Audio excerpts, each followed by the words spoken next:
Noong nakaraang taon, isa sa most visited cities in the world ang Hong Kong. Ayon sa Hong Kong Tourism Board, 50 milyong turista ang pumunta rito. Sa ngayon, may 170 na bansa ang pwedeng bumisita sa Hong Kong nang walang visa, kasama na ang Pilipinas. Kilala ang Hong Kong sa mga nagtataasan nitong skyscrapers. Pero may mga lugar pa rin dito na malayo sa maingay at abalang lungsod. Isa na rito ang Tai O Fishing Village. May 3 major areas ang Hong Kong: Hong Kong Island, Kowloon Peninsula, at New Territories. Kung galing ka sa Hong Kong Island, halos 1 oras lang ang biyahe papuntang Tai O Village sa isla ng Lantau.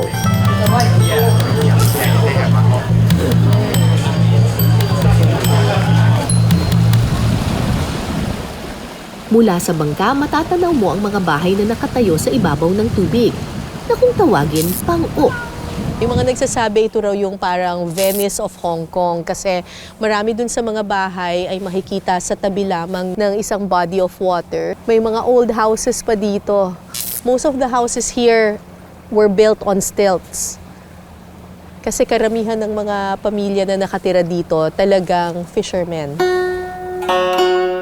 Tinatayang nasa mahigit 200 taon na mula nang itinayo ito ng mga Tanka, isa sa mga indigenous ethnic group sa Hong Kong. Dahil malapit sila sa dagat, bukod sa pangingisda, pangunahing kabuhayan nila noon ang pag-aasin. Ang proseso nila ng paggawa ng asin halos katulad ng pag-aasin natin sa Pangasinan. Ginagamit din nila ang asin para ma-preserve ang kanilang mga pagkain.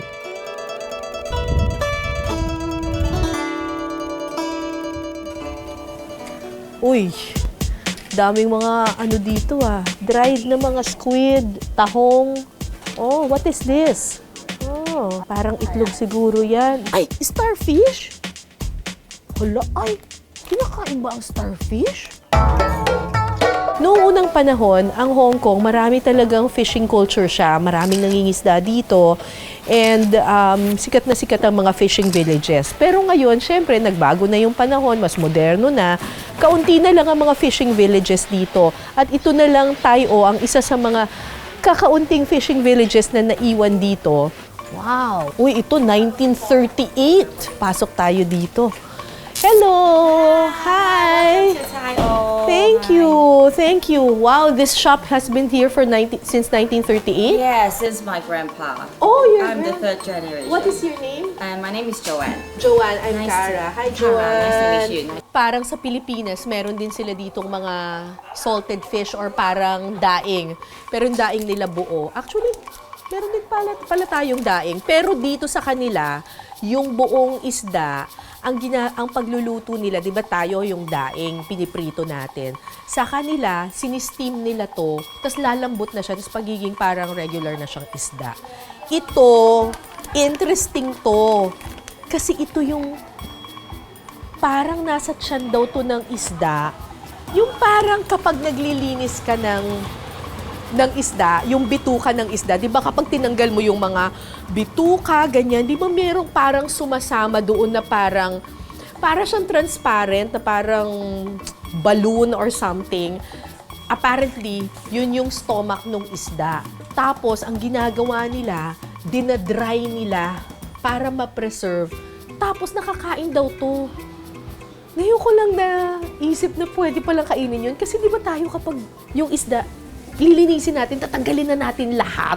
Di ba sa atin meron ding ginamos o yung mga taga Visayas dyan, tsaka Mindanao, familiar kayo sa ginamos, di ba? Meron ding ganun dito. Hindi ba? Mukhang ginamos. Di ba ganito yung itsura nung yung ginamos kapag binibenta na siya? Feeling ko lang parang ginamos to Amuyin ko.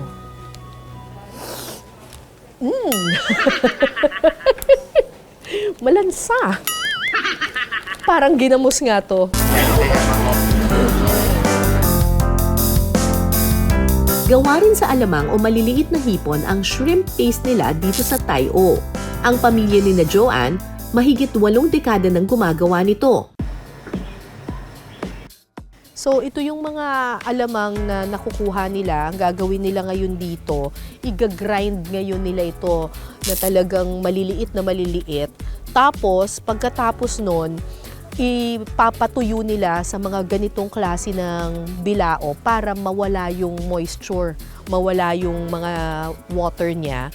Tapos, pagkatapos nun, pag na-dry up na siya completely, gagawin na siyang ganito, bricks. So, yung process nito parang mga 3 days bago maging ganito kaagad kasi kailangan talagang completely dry.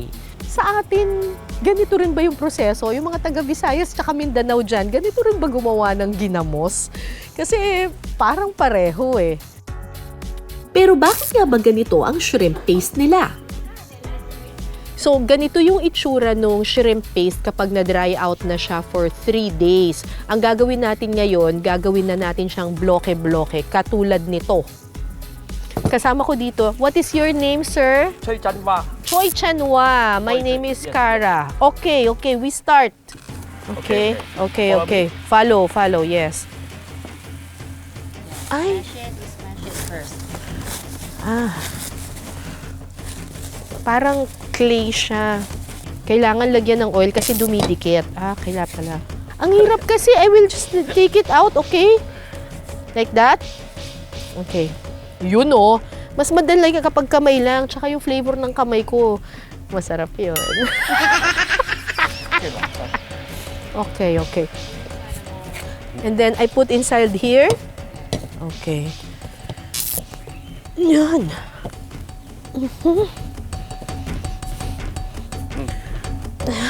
This size, this size. That side! Sorry!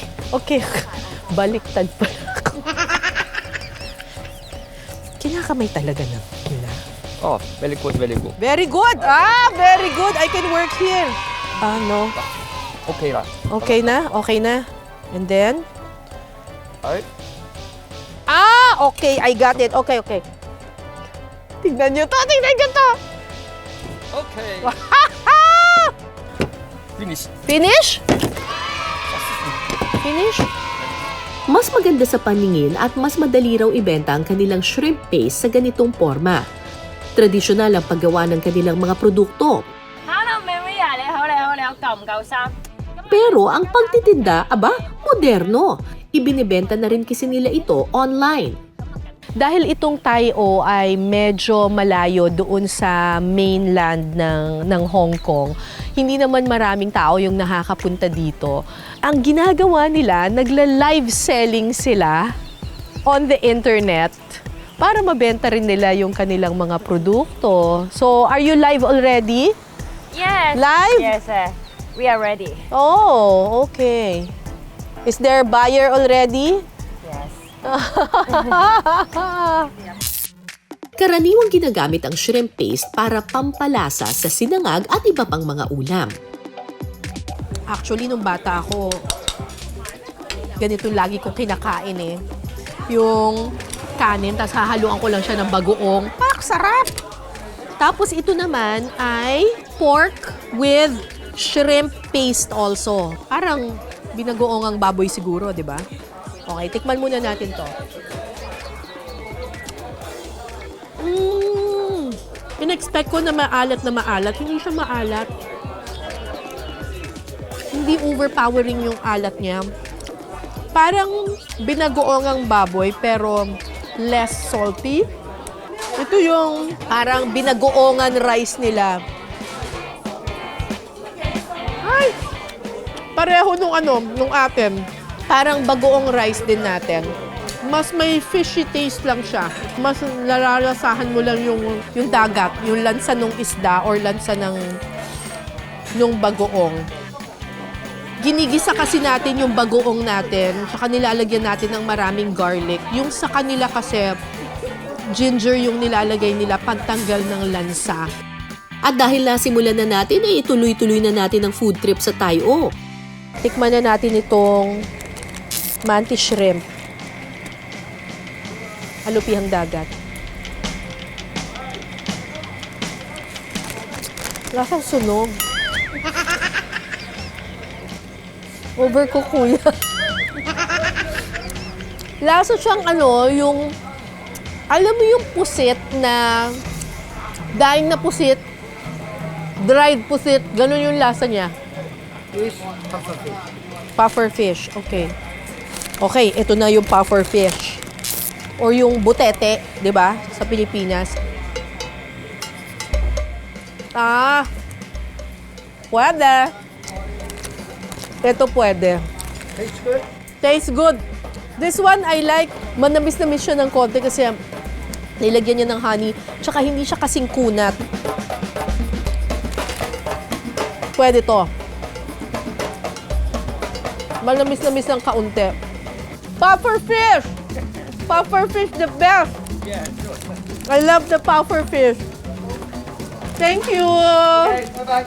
Pinasarap